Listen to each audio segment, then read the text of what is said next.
la invitación. No, gracias.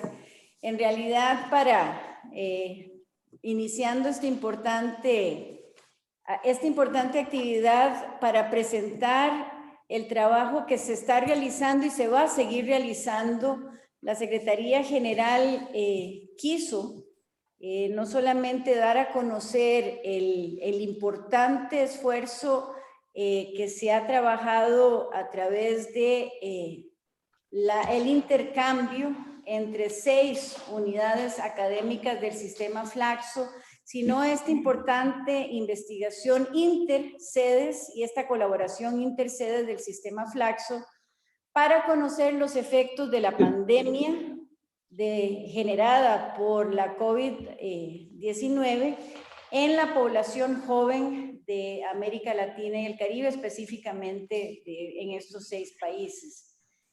Yo quisiera introducir o presentar tanto a Verónica, tanto a Verónica Sentiantoya de Flaxo Chile, a Milena Arancibia de Flaxo Argentina y a Ana Isabel Peate de Flaxo Cuba, pero también a mi buena amiga, querida amiga y colega, a Miriam Abramovay, que es la que ha moderado, pero también está coordinando junto con Flaxo Brasil esta importante iniciativa.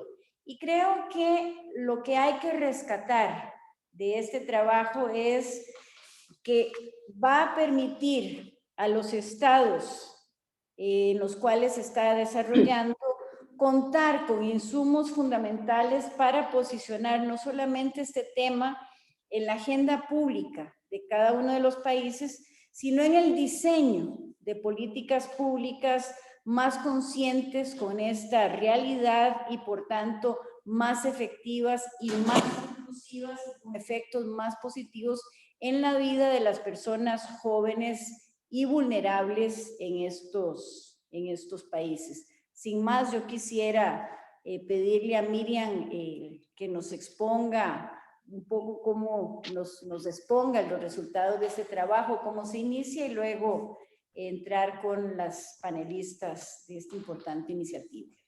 Muchas gracias, pero creo que tal vez Salete quiera hablar algo, ¿no, Salete?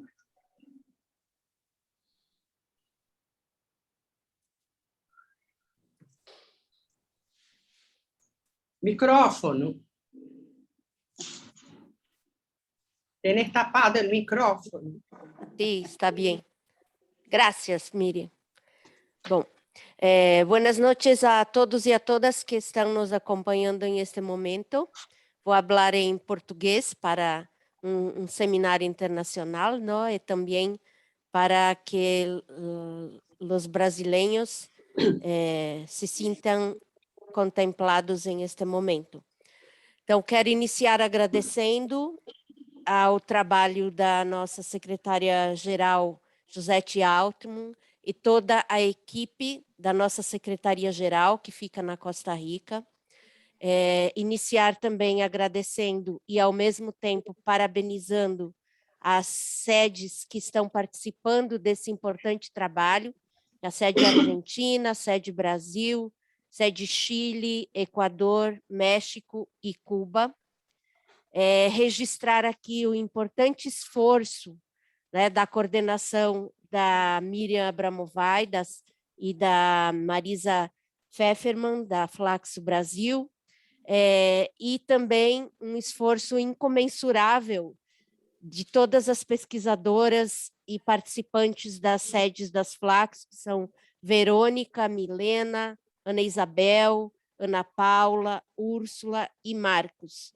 Então, agradecer nesse momento, mais uma vez, dizer da importância dessa troca de experiências nesse momento, das práticas que cada uma das sedes encontrou para fazer essa pesquisa, e o quanto essa interconexão de sedes para realizar um trabalho é importante, e quanto é importante esse apoio e essa força da Secretaria-Geral para o Sistema Flaxo. Então, nesse momento, são essas as palavras que eu gostaria de deixar registrado. Boa noite a todos e a todas e bom trabalho para nós. Bom, boa noite a todos, a todas, a todos e a todes. Vamos iniciar aqui um pouco da apresentação, mas antes eu queria dizer algumas coisas também, indo atrás da Salete, agradecer a doutora Josete Altman, que é secretária-geral da Flaxo, agradecer toda a equipe da Flaxo Costa Rica, em especial a Cíntia, agradecer a Salete pelo apoio que ela nos dá durante esses tempos tão feios e tão difíceis, e toda a equipe da Flaxo também, e contar para vocês que essa foi uma grande aventura que nós entramos acreditando nos companheiros de todos os países e também nos companheiros brasileiros. Nós construímos um longo trabalho e, durante esse trabalho, nos tornamos companheiras, amigas, nesse ano tão duro para nós. Entrar nessa aventura não foi alguma coisa secundária, senão um reto que nós conseguimos fazer conjuntamente. E que eu vou apresentar a vocês com alguns resultados. Eu só queria dizer que também está na pesquisa, além das Flaxos, nós estamos coordenando com o Instituto de Saúde, que é a doutora Marisa Pfefferman, e com a Universidade Federal do Piauí, que é a doutora Lila, e também Verônica, que está conosco, Cavalcante, Dalva Macedo, tá a Cris Lopes e o Marco Salles. Então, agradecemos a todos que não puderam falar hoje, mas que se sintam contemplados. Como vocês veem, nós somos 6 Flaxos. Nós começamos toda essa aventura, como eu disse, com um convite para os Flaxos que gostariam de participar. Todas disseram que sim, todas essas 6 disseram que sim, e, a partir daí, nós começamos esse trabalho que eu vou apresentar para vocês. Só queria dizer que eu sou Miriam Abramovay, eu sou socióloga, eu sou pesquisadora na Flaxo Brasil, e eu coordeno o programa de estudos e políticas sobre juventude. Você passa, por favor? Eu vou dar uma visão, eu acho que vocês que têm que passar. Oiê. Sim. Eu vou dar uma visão geral para vocês, contando que esse estudo, como eu já disse, é um estudo regional. Eu vou falar em espanhol um pouco, tá bom? Assim, nossos companheiros latinos também se sentem contemplados. Donde participam todas as sedes de Flaxo, de México, Chile, Cuba, Equador e Argentina, e foi coordenada por Brasil. E a investigação produziu referências desde a perspectiva de los jóvenes e de las jóvenes de cada país. Isso é importante porque cada um de los países han tenido a liberdade de levar a investigação, apesar de que teníamos um marco em comum, teníamos questões em comum. Todas as semanas teníamos uma reunião, há mais de um ano que nos reunimos todos os viernes, puntualmente, e hemos ido aprofundando. Os países han tenido a liberdade de tener algunas cuestiones, como por ejemplo Argentina y Ecuador, que han trabajado mucho la cuestión de participación. Lo que queríamos era profundizar los cambios actuales las condiciones de vida de los y de las jóvenes, sus construcciones socioculturales, cómo la elaboraban personalmente en grupo. Las prácticas, las trayectorias y principalmente las transformaciones que se han dado durante la pandemia. Quería decirles también que, por ejemplo, Brasil terminó la investigación más o menos en febrero de este año, pero algunos de los otros países un poquito después. ¿Pueden pasar, por favor? El objetivo general es conocer las trayectorias prácticas juveniles en épocas de COVID-19, desde la interfaz de la condición juvenil, y mucho hemos trabajado la cuestión de la subjetividad, que nos pareció fundamental en las juventudes, pero principalmente en tiempos de pandemia. Queremos trabajar el distanciamiento social, como lo llevaron, y sus prácticas diarias. ¿Pueden pasar, por favor?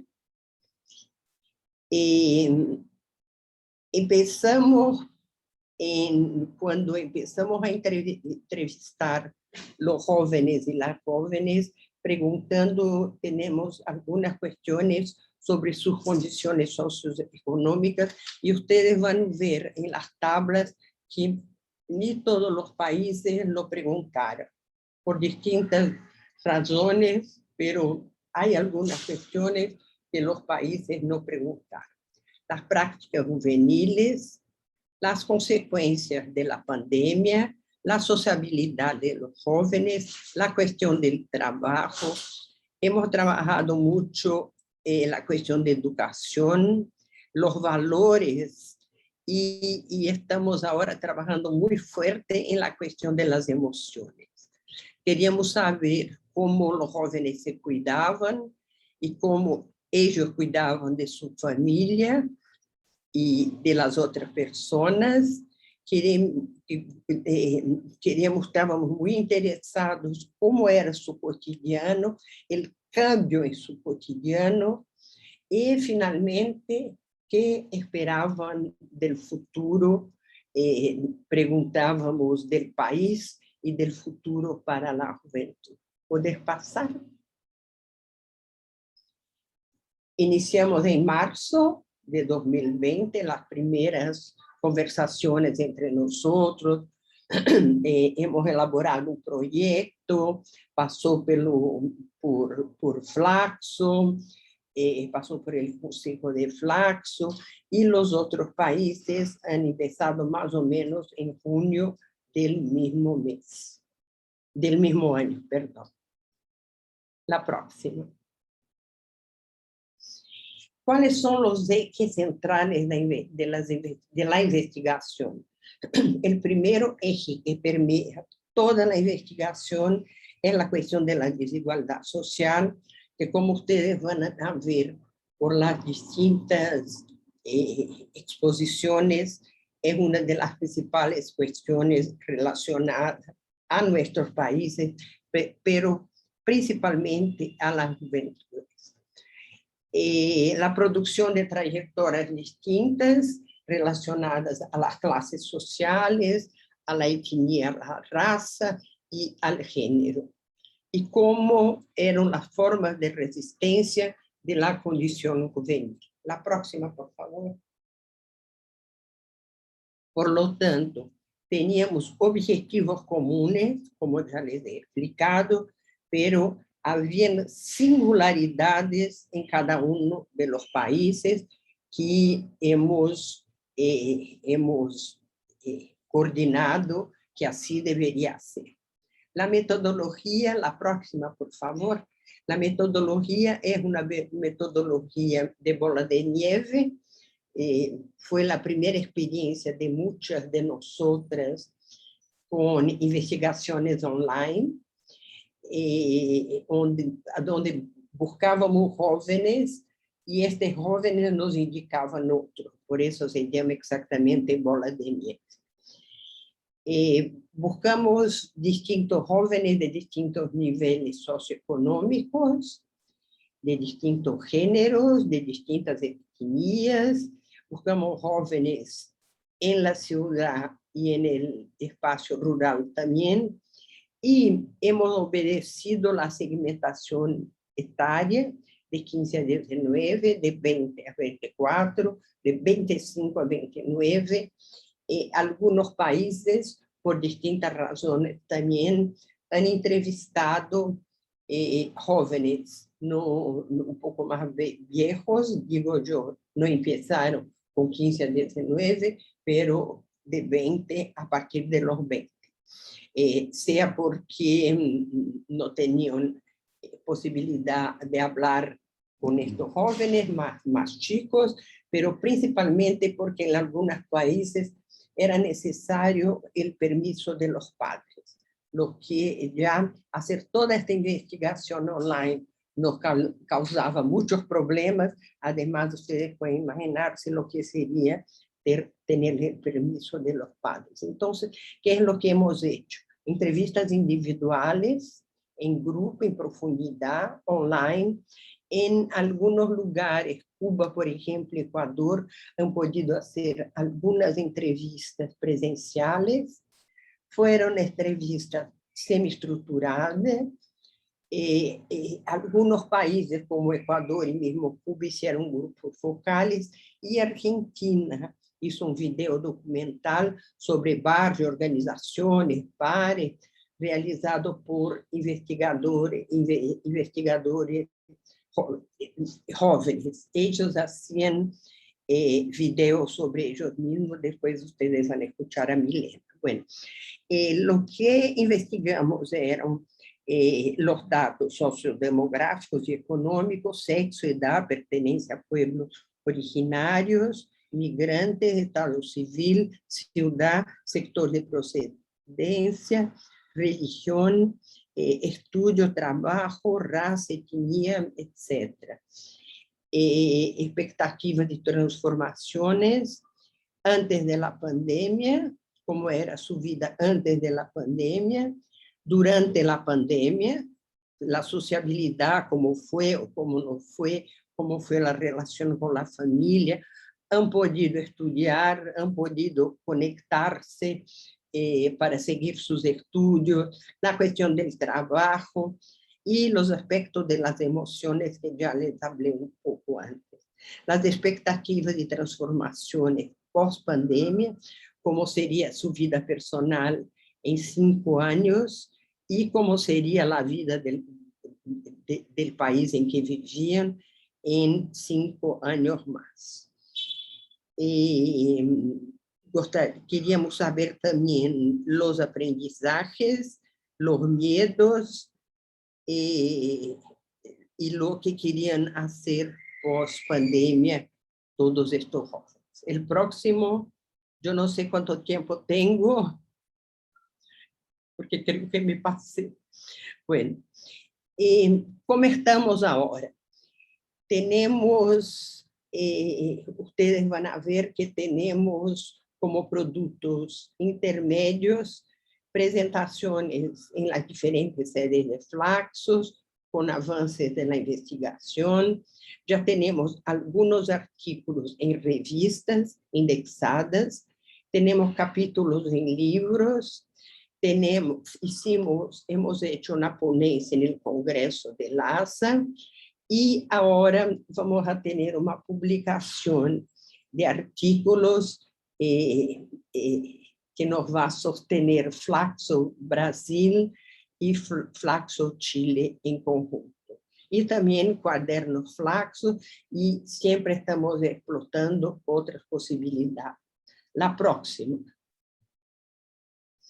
Bueno, nosotros tuvimos 426 personas entrevistadas en todos los países. Ustedes se van a dar cuenta que era muy dispar el equipo de investigación.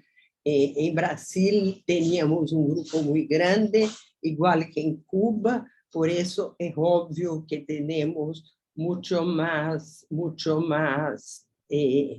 mucho más gente entrevistada. Por favor, la próxima.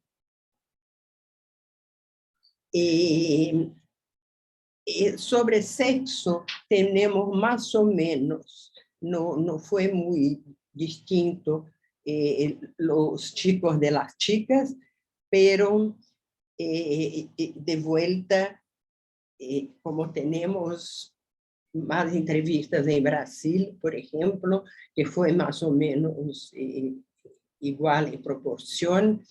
En otros países no fue tan distinto, pero creo que en nuestro caso es como un dato más, pero como no es una investigación cuantitativa, representativa de los países, es solo para que sepamos un poco más de la investigación. La próxima, por favor. Bueno, preguntábamos no solo del sexo, pero de la orientación sexual también, y ustedes se van a dar cuenta que los jóvenes son principalmente heterosexuales, si bien que hay jóvenes gay, hay jóvenes lésbicas, hay otros, como contestaron ellos, y algunos países no lo preguntaron, como Cuba y Argentina. Por eso no están los datos acá. La próxima.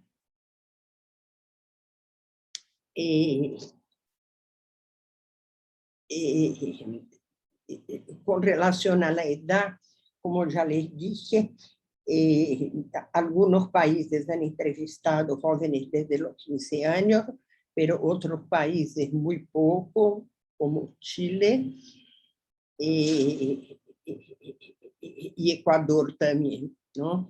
Pero se concentró principalmente entre los jóvenes de 20, 24 años. Próxima.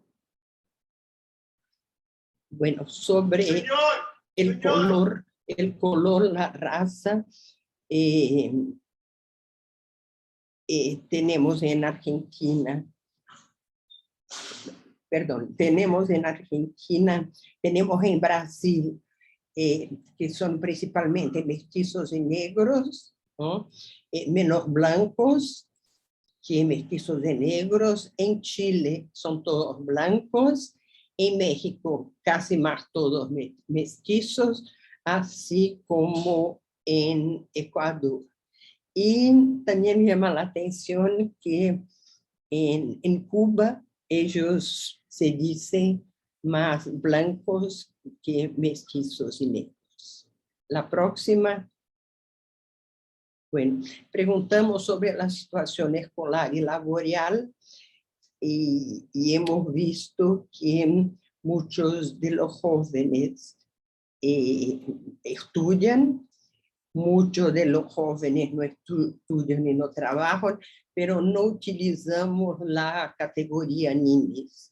Yo creo que no estudian y no trabajan por una coyuntura muy específica, por eso solo pusimos no estudian y no trabajan, y en el análisis no los vamos a calificar de niños, ¿no?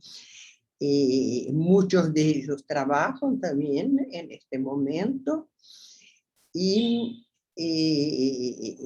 es esta la situación en general. La próxima no la voy a presentar porque nos faltaron datos ahí, entonces no la voy a presentar, no la voy a presentar, y paso enseguida la palabra para nuestra amiga Verónica.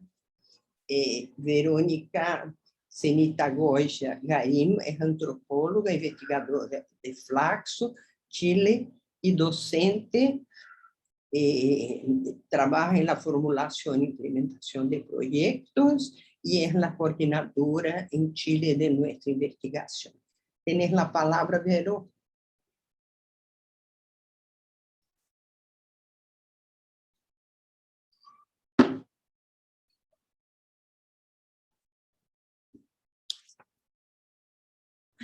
Ahí. Estoy compartiendo, ¿me ven? Sí. Sí, perfecto. Bueno, Yo soy una de las investigadoras que en el fondo ha estado trabajando durante este tiempo. Y lo primero que quiero hacer es como agradecer de partida un trabajo que ha sido bastante arduo, pero muy agradable a pesar del contexto.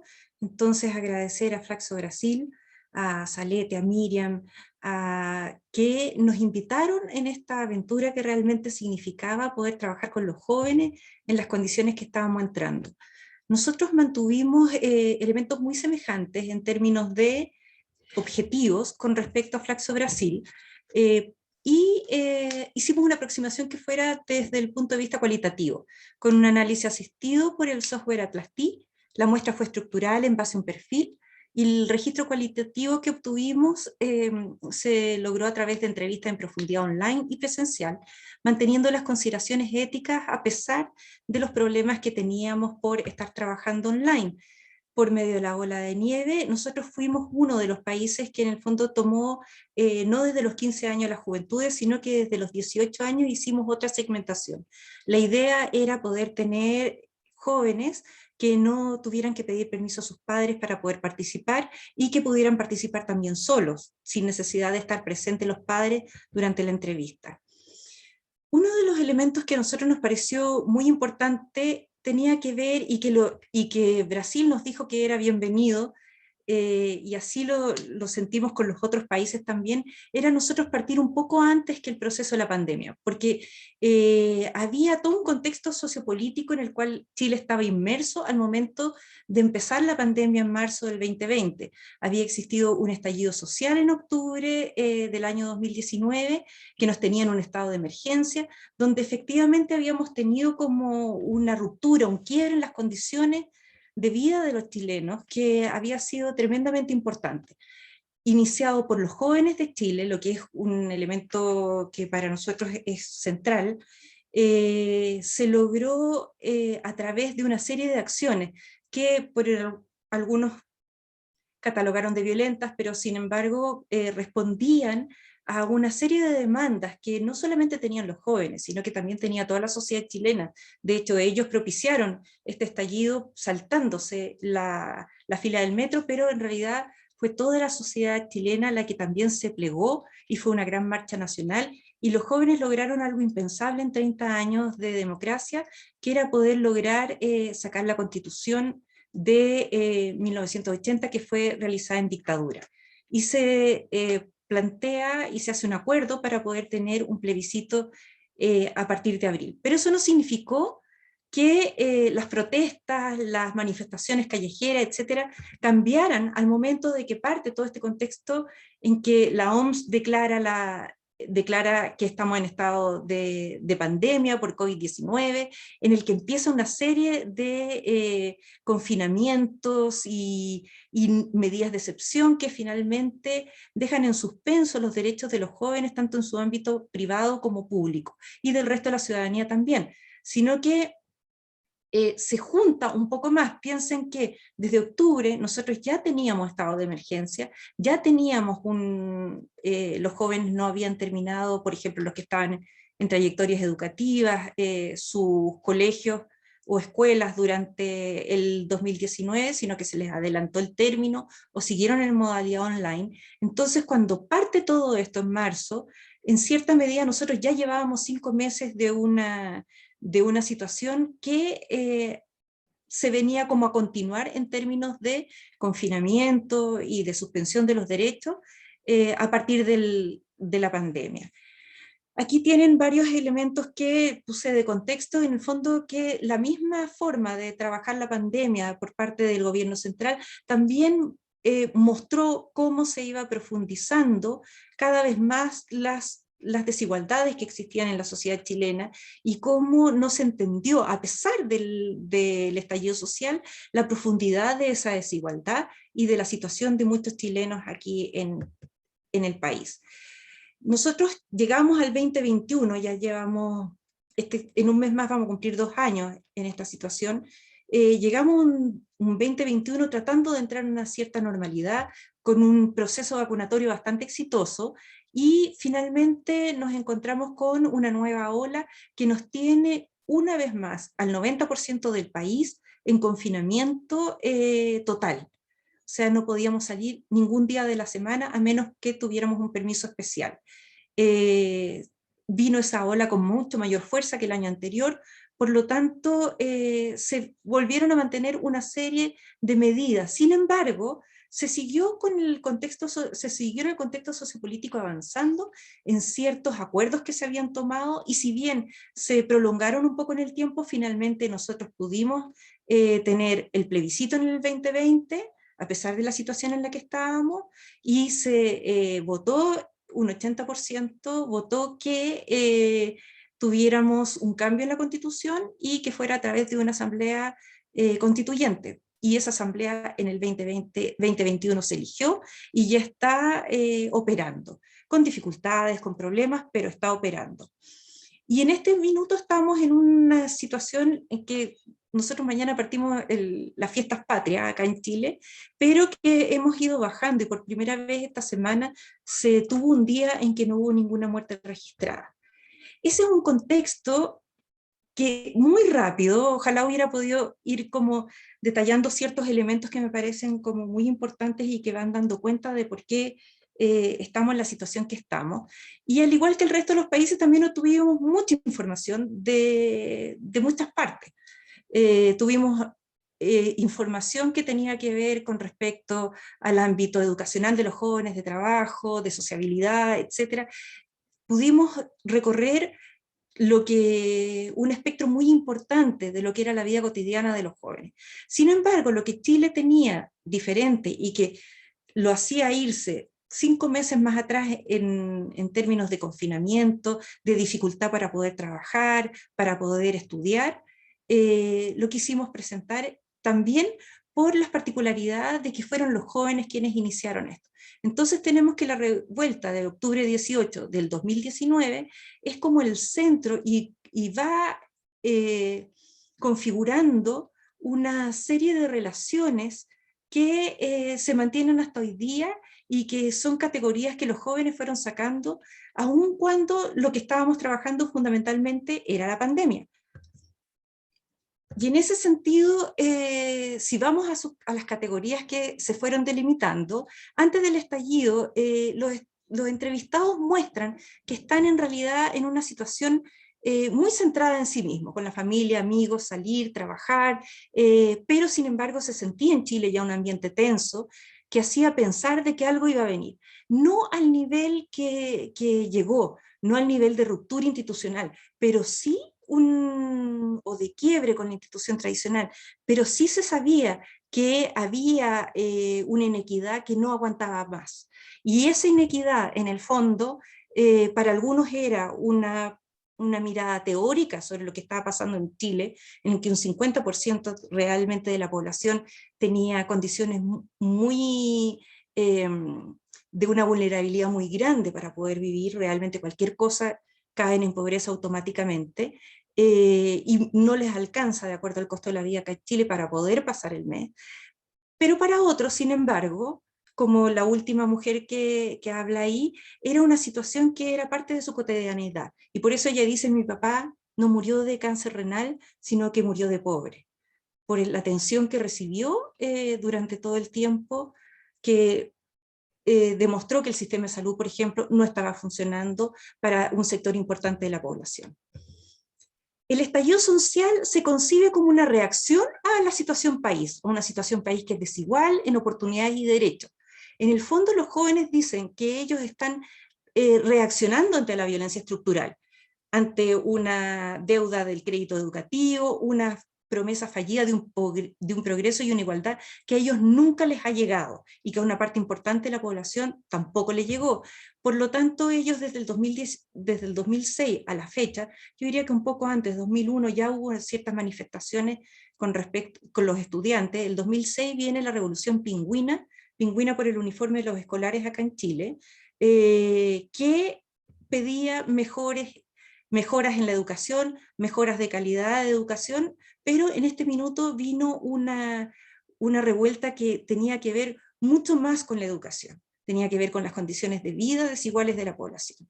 Entonces, frente al menosprecio que sentían de una sociedad que no los consideraba, que no los reconocía, actúan defendiéndose y atacando los símbolos del sistema. Por eso se vieron muchas iglesias quemadas, supermercados de cadena, farmacias de cadena, el sistema de locomoción colectiva que había subido de precio.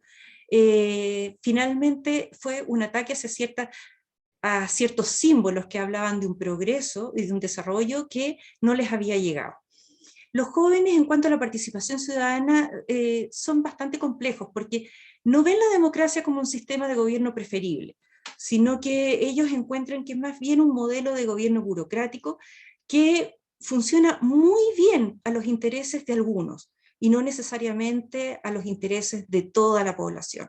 Por lo tanto, ellos en realidad como que avalan en un sentido más bien difuso lo que es la democracia, pero no cuando van pensando directamente sobre la democracia en Chile.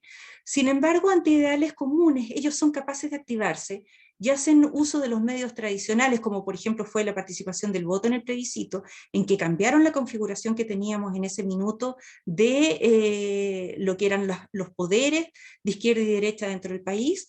Ellos lograron realmente como apropiarse de ello y ser capaces de usar un sistema convencional de participación política, porque hay una apropiación con respecto al mismo proceso que está llevándose de estallido y de cambio social, que los compromete y los responsabiliza. Pero ellos fundamentalmente se desarrollan su accionar en ámbitos mucho más pequeños, más a nivel local, a escala humana. Otro elemento que me pareció importante era la alegría de por fin tener una acción colectiva que les dio sentido y que les dio sentido a su presencia también acá en Chile. Había un capital simbólico importante ahí que ellos supieron ver con alegría. Las autoridades tienen dos aspectos que están mirando dos tipos de autoridad, podríamos decir. Una que tiene que ver con la administración y el gobierno central, una administración que ha sido absolutamente fallida, lejana, ajena ante los problemas del país, que no entiende la gravedad de lo que está pasando, de la desigualdad que existe, y que mantiene un Estado subsidiario que empieza a entregar ayudas y apoyos a raíz, primero del estallido y después de la pandemia, a través de goteo, sin darse cuenta, por ejemplo, la importancia y la profundidad de la pobreza que estaba dándose a raíz precisamente del confinamiento. La acusación, por ejemplo, constante que ocurre desde la autoridad central hacia las juventudes como responsables y culpables de las muertes en Chile, simplemente es un elemento más que muestra el desconocimiento que tienen sobre la profundidad y la deslegitimación de la institucionalidad tradicional acá en Chile, frente a la cual no existe ninguna confianza, todo lo contrario, hay una sospecha con respecto a las medidas restrictivas y cuáles son las causas finales de esa, y por lo tanto ellos fundamentalmente creen que las normas sospechan de las normas y de las prácticas, aun cuando estén revestidas de una prevención de mayores contagios. En cuanto a la autoridad institucional relacionada con la educación de ellos, que tiene que ver con los profesores, en los colegios, en las universidades, es una autoridad que es mucho más valorada, que empatiza con la situación, pero que sin embargo no tiene poder para resolver los problemas relacionados al proceso de aprendizaje en el que están, que es por vía remota online. Las emociones, el miedo está absolutamente durante todo los relatos, hablan de, primero, la inseguridad del estallido, la peligrosidad del barrio, etcétera, pero también el miedo que sienten sus padres con respecto a que ellos se mantengan en movimiento y que también se movilicen a pesar de las cuarentenas, a pesar de los toques de queda que tenemos hasta el día de hoy, pero ellos sienten que ese miedo finalmente les ha permitido, como que tienen claramente claridad para saber dónde meterse y dónde no. Son capaces de discriminar, evaluar y posicionarse ante este contexto que está cambiando constantemente y que al mismo tiempo es amenazante. A medida que se acercan, que van pasando los meses, uno va viendo en los relatos también que ese miedo se empieza a aplacar y ya se empiezan a cuestionar la necesidad de mantener ciertas restricciones y empiezan a decir que en los futuros confinamientos no van a ser tan receptivos como en la primera ola, sino que efectivamente van a movilizarse mucho más. Y de hecho así ocurrió. Fueron los que menos aceptaron las medidas de confinamiento del gobierno central. Y otro miedo importante, es un miedo mucho más difuso, que está en volver a un estado de maltrato social, de no reconocimiento y de perder todo lo ganado debido a la pandemia que estamos llevando. Post-estallido social, post que todo esto pase, porque el estallido nunca se ha sentido como que pasó, sino que como que se continúa. Existe una visión de cambio para mejor, y que la constitución, la elaboración de una nueva constitución, puede garantizar el respeto de ciertos derechos a las personas que hasta el momento no están garantizadas. Sin embargo, esta visión es bien fluctuante. Pasan desde que creen que efectivamente va a haber un cambio, hasta la idea de que la pandemia les vino a quitar fuerza a todo lo que habían avanzado a través de las movilizaciones callejeras.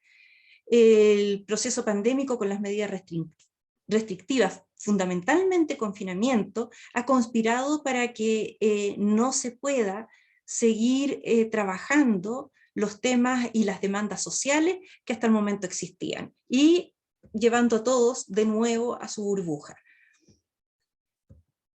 En el futuro es la categoría que representó más problemas para los jóvenes poder proyectarse y mirarse en el futuro.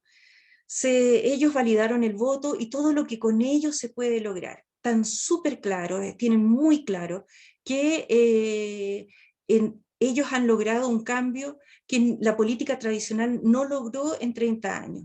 Sin embargo, también están muy claros que esto no es automático y que esto no va a ocurrir de un día para otro, y que por lo tanto no significa que la Constitución automáticamente va a mejorar las condiciones de vida de los chilenos acá, sino que saben que va a ser un elemento, que va a ser un proceso lento. Se piensa que después va a haber una activación de las manifestaciones vinculadas a las demandas sociales, y las respuestas que ellos dan van desde un cambio total de forma y espacio de vida, irse del país. Hay muchos jóvenes que nos salieron que se quieren ir del país terminada la pandemia y terminado el estallido, y otros también, sobre todo los del nivel socioeconómico alto, hablan de una reproducción de modelos tradicionales donde las acciones individuales finalmente son las que podrían lograr una transformación social.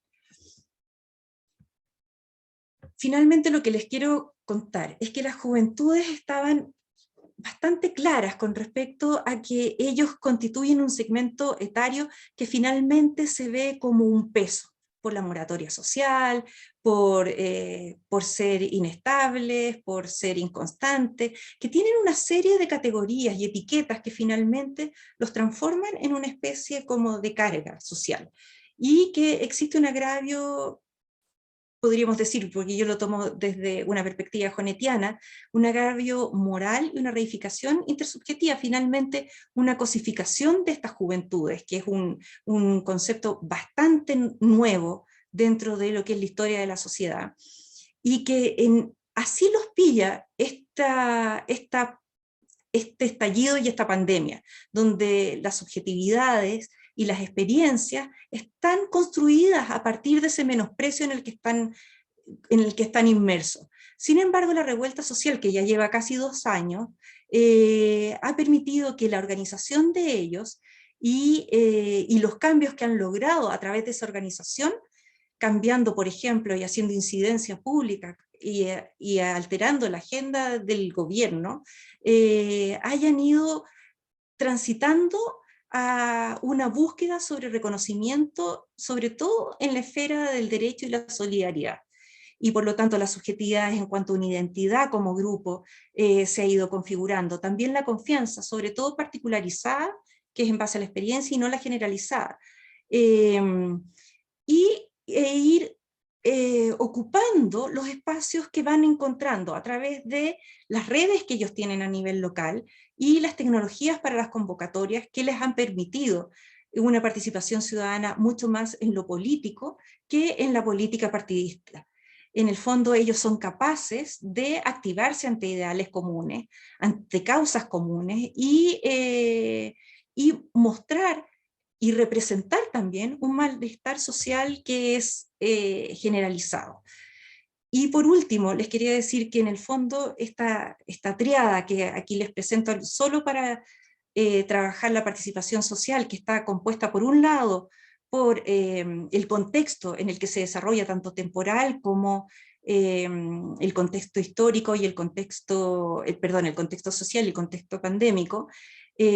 Por otro lado, la experiencia de los jóvenes, cómo se construyeron a ellos mismos y con ellos las emociones, y finalmente todo lo que ha venido a articular y configurar estos procesos también de expresión y de manifestación colectiva de desencanto y de malestar, junto con las subjetividades, son los elementos centrales que finalmente estoy trabajando para abordar los cambios que se han ido dando y que se van a dar en las trayectorias de los diferentes ámbitos que estamos mirando, y que también nos van a decir si en el futuro lo que está pasando es si se están configurando nuevas modalidades de juventudes, o esto ha sido un paréntesis en la que vamos a volver a ciertas características anteriores.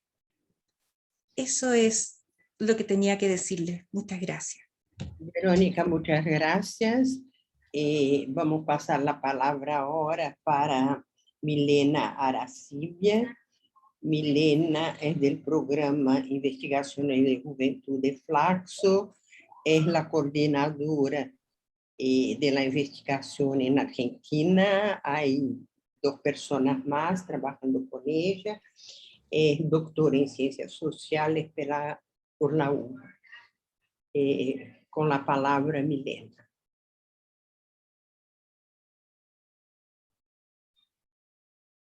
Comparto mi pantalla para mostrarles un PowerPoint también. A ver. ¿Ahí se ve? Sí. Bien. Perfecto. Buenísimo. Bueno, hola, me presento, soy Milena Arancibia de Flaxo, Argentina, y como bien decía Miriam, estoy yo representando al equipo de juventud de Flaxo, que somos varias en realidad que estamos participando en este proyecto, y que bueno, que en realidad es parte de un proyecto más amplio. Es parte de un proyecto más amplio, y bueno, gracias a la invitación de Flaxo Brasil nos unimos en esta investigación de carácter latinoamericano, que bueno, resulta muy interesante para poder ver las distintas situaciones de los jóvenes en los distintos países, ¿no? A ver, ahí está. Nuestro proyecto de investigación sobre pandemia se enmarcó en un proyecto más amplio que se llama Colectiva Joven, en el que estamos trabajando hace ya 2 años y medio y que ahora estamos cerrando. Así que tiene ciertas características particulares que lo hicieron un poco diferente al resto de las investigaciones en las otras Flaxos. Nuestro trabajo estuvo centrado en un proyecto que se realizó con una organización social que se llama Hogar de Cristo, que tiene una fuerte presencia territorial en villas, o sea, lo que serían favelas en Brasil, villas y asentamientos del área metropolitana de Buenos Aires, que comprenden la ciudad y el cordón alrededor de la ciudad. Por lo cual, nuestra investigación tuvo un carácter específicamente centrado en este tipo de barrios, en jóvenes que viven en este tipo de barrios, y que participan de actividades llevadas a cabo por esta organización comunitaria. Entonces también por eso es que nosotros nos centramos en ciertas características particulares de las juventudes. Y esto es importante decirles que esta organización, el Hogar de Cristo, trabaja particularmente con jóvenes que están atravesando situaciones de consumo problemático de drogas. Entonces también esto agrega una característica muy particular a los jóvenes que nosotras entrevistamos. bueno, el objetivo de nuestra investigación particular sobre pandemia fue ver cómo había afectado la pandemia y la cuarentena, o sea, las medidas gubernamentales tomadas a partir de la pandemia, en las trayectorias educativas y laborales, particularmente de estos jóvenes con los que nosotras veníamos trabajando. Una cuestión, bueno, importante fue, a nivel metodológico, nosotros tuvimos 2 etapas importantes. Finalmente la muestra estuvo constituida, como bien decía Miriam, por 20 jóvenes, de las cuales mitad fueron mujeres y mitad varones, entre 20 y 35 años. Y nosotros trabajamos en 2 etapas distintas. Una primera etapa en el año 2020, apenas había empezado la pandemia, que fue exclusivamente virtual, donde nosotros trabajamos a partir de entrevistas por WhatsApp en algunos casos y en otros casos por Zoom, en los casos en los que lo permitió la conexión a internet, lo hicimos por Zoom, y si no, entrevistas por WhatsApp. Y también con otra parte que fue la construcción de parte de estos jóvenes de materiales audiovisuales, es decir, ellos tenían que filmar sus barrios y enviarnos videos que después nosotras editamos y finalmente construimos 4 videos con distintos temas. Por un lado, sobre todo el tema de trabajo, después el tema de las conectividades, los problemas bueno, las cuestiones relacionadas con las conexiones a Internet.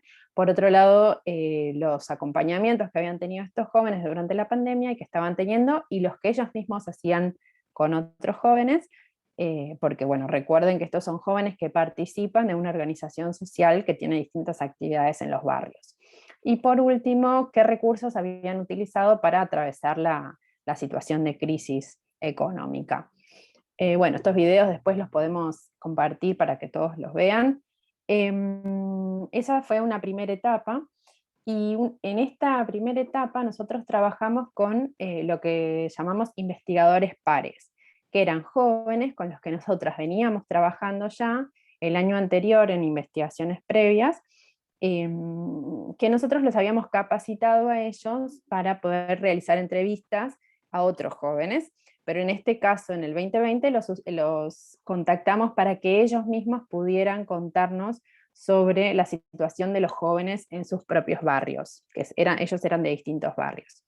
Pero bueno, es algo que nos permitió nuestro proyecto anterior, porque si no, no hubiéramos podido, ellos ya venían realizando un trabajo con nosotras y venían capacitándose en métodos de investigación, entonces pudimos contar con ellos como informantes clave de las situaciones que estaban viviendo.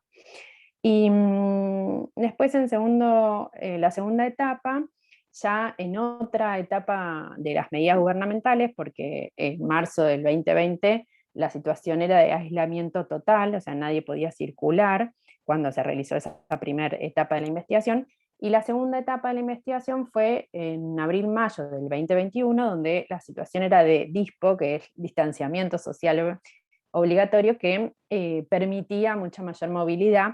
Entonces aprovechamos esa situación para ir nosotras a hacer entrevistas en profundidad.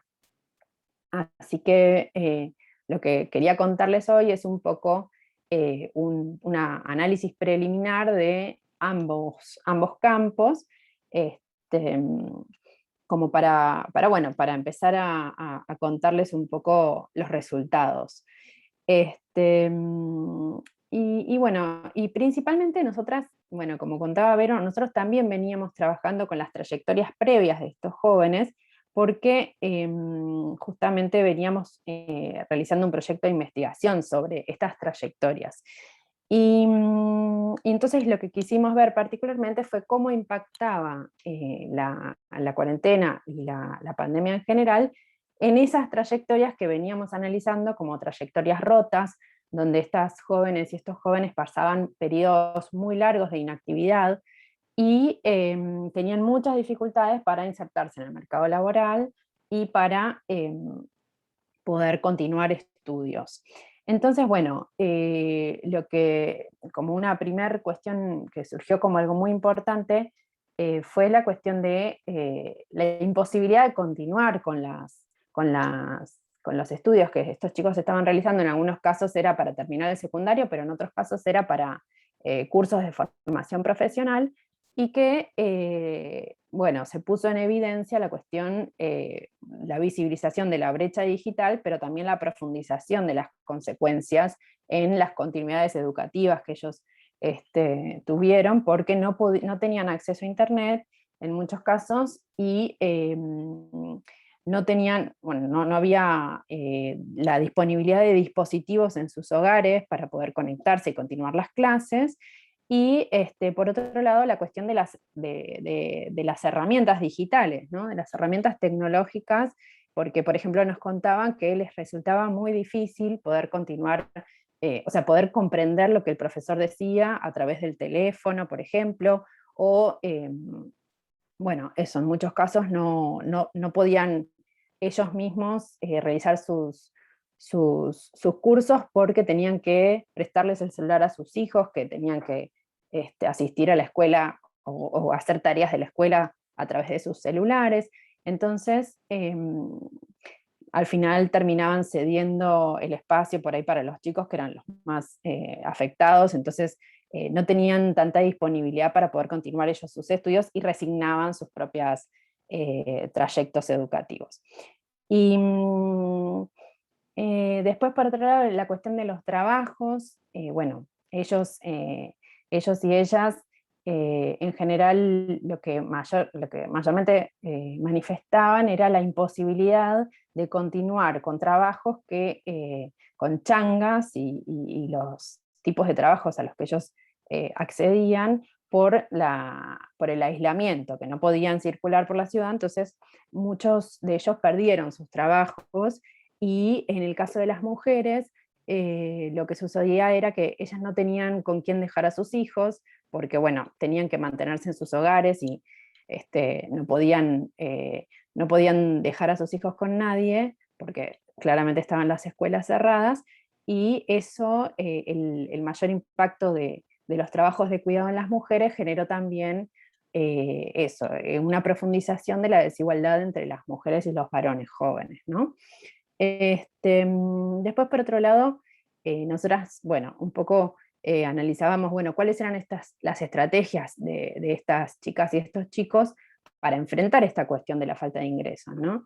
Y lo que salió como una cuestión importantísima para ellos fue el IFE, que fue un ingreso familiar de emergencia que sacó el gobierno para jóvenes, para personas de bajos, sin ingresos, a los que se les había cortado el ingreso por la pandemia.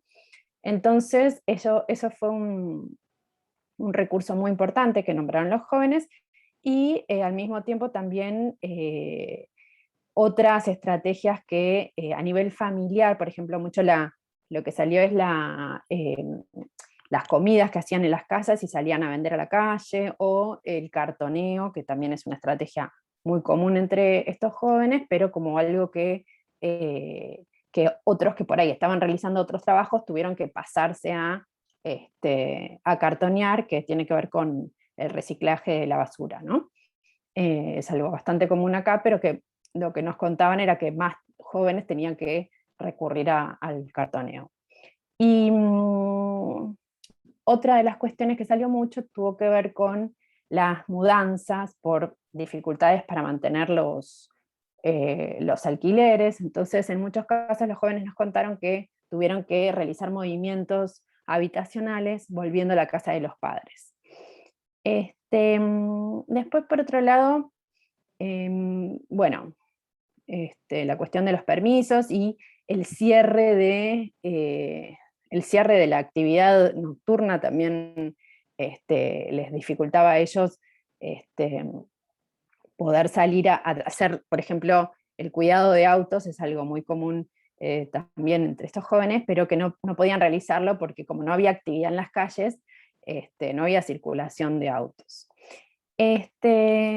Después, por la parte, bueno, como central que nosotras queríamos destacar es, bueno, estos jóvenes y estas jóvenes participan de actividades comunitarias, ya venían participando antes, pero bueno, ¿qué pasó durante la pandemia? O sea, cómo a través de estas organizaciones ellos pudieron ayudar a otros que estaban en el barrio desde la organización.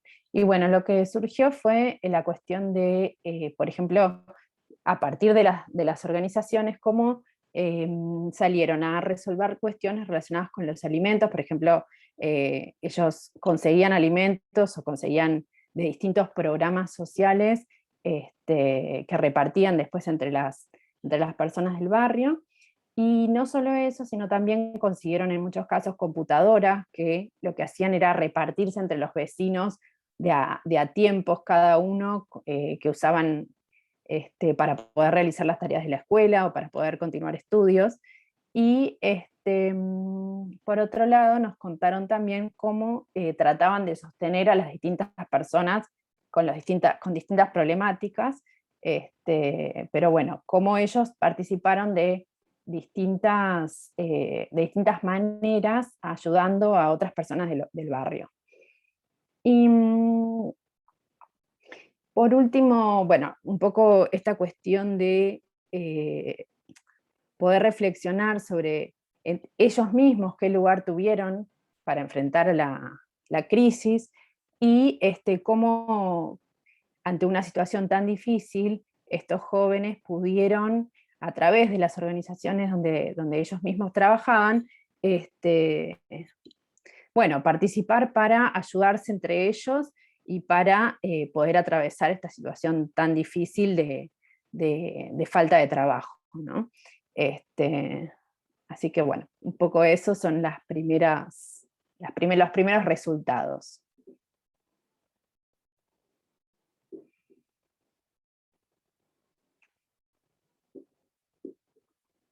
Trabajamos de 153 adolescentes y jóvenes, pues convive en lo fundamental con familias nucleares completas y con familias extendidas. Y eso es un elemento que debe tenerse en cuenta, en tanto va marcando las dinámicas que se van a estar generando en estos espacios. Precisar la significación de la familia para estas franjas etarias, que resulta trascendental, bueno, realmente para la vida de todos los sujetos, además de constituirse en el primer espacio de socialización de los seres humanos, articulando la triada individuo, grupo, sociedad. Los relacionamientos que los miembros de las familias tenían antes de la pandemia han sido esenciales para sobrellevar una cotidianidad con un grado de complejidad extremadamente alto y no vivenciado nunca antes. El tiempo de socialización, que antes era compartida con otras áreas del desarrollo, como pueden ser la escuela, el ámbito laboral, el grupo de amistades, la pareja, la recreación, la participación en actividades generadas desde sus organizaciones de pertenencia, ahora se reduce al hogar y a la convivencia familiar. A nivel declarativo, ¿qué fue lo que encontramos? Bueno, para la mayoría de los adolescentes y jóvenes entrevistados, se perciben sus dinámicas familiares en positivo, con mayor interrelación y hasta redescubrimientos acerca de todo lo que juntos pueden hacer, sin que ello signifique dar una visión idílica de la misma. Por ejemplo, una adolescente, mujer de entre 15 y 19 años de La Habana, plantea: durante este periodo, las relaciones se han visto puestas a prueba debido a la interacción constante durante un tiempo muy prolongado. Hubo malos momentos como todo, pero en general la convivencia con la familia ha sido bastante armónica. Ha aumentado la comunicación entre nosotros y el trabajo en grupo. Hemos distribuido las tareas de la casa entre todos y las discusiones no han pasado de intercambios de palabras sin mayor repercusión en la dinámica del hogar. Para esta mujer joven, entre 20 y 24 años, de la provincia de Villa Clara, el centro del país, nos siguieron que la convivencia en este tiempo ha sido muy buena, ya que al estar la mayor parte del tiempo en la casa, he podido compartir mucho con mi familia, realizar actividades juntos, que hace mucho no hacíamos debido a la vida que llevábamos. Sin embargo, para otro grupo de adolescentes y jóvenes, no ha sido tan positiva la convivencia que han tenido sus familias. y las catalogan como regular, complicada, difícil, estresante, variable, incómoda, intensa, con altas y bajas, entre otros calificativos. El periodo de confinamiento ha generado dudas en sus vidas cotidianas. Una mujer joven entre 20 y 24 años plantea: la convivencia en algunas ocasiones se tornó complicada, tanto tiempo en casa y mucho que hacer nos provocó más discusiones que las normales. Estar todo el tiempo ahí sin poder salir a ningún sitio porque no te quieres enfermar genera estrés, y eso puede llegar a provocar inconformidades e incomodidades con las personas que tienes a tu alrededor cada día. Otra, en este caso adolescente, del oriente del país, señala que es normal, pero prefiero estar en la escuela porque no soporto a mi padrastro y mi mamá se cree que yo fui la que parí y tengo que cuidar todos los días a mi hermana. Esas son de las cosas, ¿no?, que se evidenciaron o que se evidencian en estos tiempos cuando adolescentes y jóvenes tienen que asumir determinadas responsabilidades que antes no tenían. Manifiestan también preocupación respecto a los miembros de la familia, convivientes o no, que han incorporado a las estrategias familiares de la búsqueda de alimentos y aseo fundamentalmente, actividades que son realizadas con sus padres o que las han asumido como una responsabilidad propia, tratando de cuidar a padres y abuelos, evitando que se expongan. Y se asumen valores transmitidos por la familia e incorporados a la actuación de los jóvenes en su vida cotidiana. Con relación al ámbito educativo, bueno, yo creo que es importante que pensemos que el 24 de marzo se cierran las actividades presenciales en todos los centros educacionales del país, lo que no significa un detenimiento del curso escolar, es decir, el curso escolar continúa por otras vías, en este caso mediante teleclases a través de los dos canales educativos del sistema de televisión en Cuba y el uso de herramientas en línea. Por otra parte, bueno, se comienza a interactuar con las familias y con los alumnos a través de la plataforma WhatsApp. En el caso de la educación superior, bueno, se emiten indicaciones metodológicas para la preparación de alumnos y profesores y además la participación de las universidades en acciones científicas, formativas y de impacto social. En cuanto a las principales preocupaciones que reconocen los adolescentes y jóvenes cubanos referidas al ámbito educativo, pues en el caso de los estudiantes de secundaria básica, es decir, adolescentes, la principal preocupación se centra en la no conclusión del curso escolar y la pérdida de interés por los estudios. Un adolescente o una adolescente en este caso plantea: casi no vi las teleclases, eran aburridas, muy rápidas y se entendía poco. Para el caso de los estudiantes de preuniversitario, pues las preocupaciones estaban centradas en no poder realizar los exámenes de ingresos a la educación superior en el tiempo tradicionalmente establecido para ellos. Estos exámenes se realizan todos los años en el mes de mayo, y en el caso del pasado, pues hubo que realizarlo en el mes de noviembre. En el caso de los estudiantes universitarios, las preocupaciones se ubican en la conclusión escolar y la incertidumbre de no saber qué pasará con sus estudios. Tener que dejar de asistir a la facultad, que significa mucho más que un espacio donde van a recibir clases.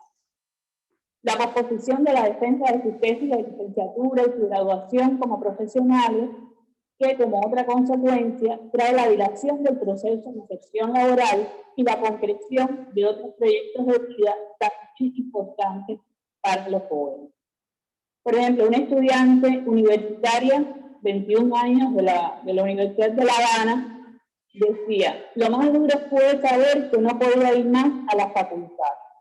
La Facultad de Turismo es para mí, como muchos como para muchos otros, mi casa, dejar de asistir, dejar de organizar cosas de la CEU, participar en marchas, no ver a mis amigos y compañeros de aula, fue un gran impacto. Los eventos que estaban organizando se vieron frustrados, el idioma que estaba aprendiendo también. Cierto que se han buscado alternativas para dar continuidad a algunos procesos relacionados con la escuela educativa. Sin embargo, la calidad de estas alternativas en ocasiones se coloca en entredicho, tampoco resulta lo soñado en algunos casos. La defensa de tesis de licenciatura, de maestrías y doctorados son actos que, además de la alta exigencia académica, se rodean de otras cuestiones como el acompañamiento familiar o el acompañamiento de familiares, amigos, parejas, personas de alto significativo para quien recién culmina un periodo importante de su vida. De manera muy precisa y concreta, algunas de las conclusiones, queramos ubicarlas en que la COVID-19 irrumpió de manera brusca y arrolladora en todos los ámbitos de interacción de adolescentes y jóvenes cubanos. Ha ocurrido una desestructuración en sus proyectos y en sus prioridades, lo cual incide en sus estados emocionales, en las maneras de relacionarse y enfrentar la vida. Por otra parte, las afectaciones y cambios en una esfera indiscutiblemente influyen en otras. Han tenido que readecuar, rediseñar y reconfigurar sus trayectorias de vida, así como sus planes y metas, al menos a corto y mediano plazo. En sus intervenciones dejan ver conductas adaptativas y resilientes que constituyen una fortaleza y un aprendizaje. El estudio reveló los significados asociados a ámbitos importantes de su cotidianidad, la búsqueda de nuevos y los diferentes modos de interacción para cumplir esta experiencia de vida y concretar planes y a medida de lo posible. Se revalorizan espacios como el familiar, el escolar y recursos como el tiempo. La pandemia no ha sido evaluada solo en negativo, reconocen en ella aprendizajes para enfrentar contingencias y a la vez ser mejores personas. Y me gustaría, si me lo permite,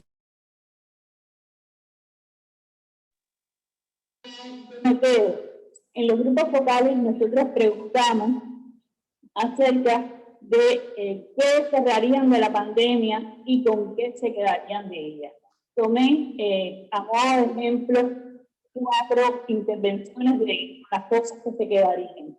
Por ejemplo, me quedo también con la actitud desarrollada del estudio sistemático, las lecturas, la paciencia y la necesidad de la unidad familiar. Una mujer profesional de 29 años.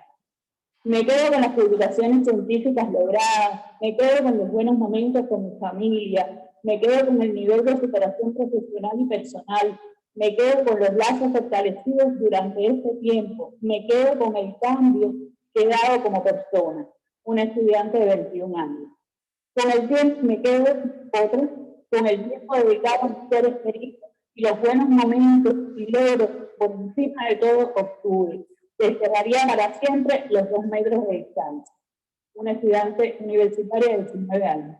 Y por último, alguien que nos dice, me quedo con la capacidad de rehacernos y crecer, con la valentía con que está dado el paso al frente para apoyar al país.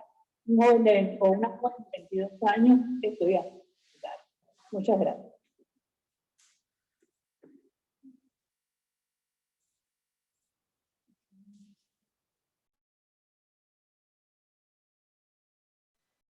Abre o microfone, Miriam. Perdón, yo creo que tenemos que terminar.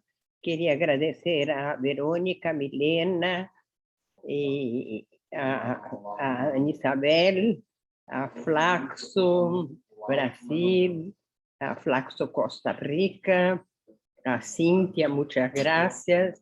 Y yo creo que nos vemos en una semana y vamos a tener oportunidad de más dialogar.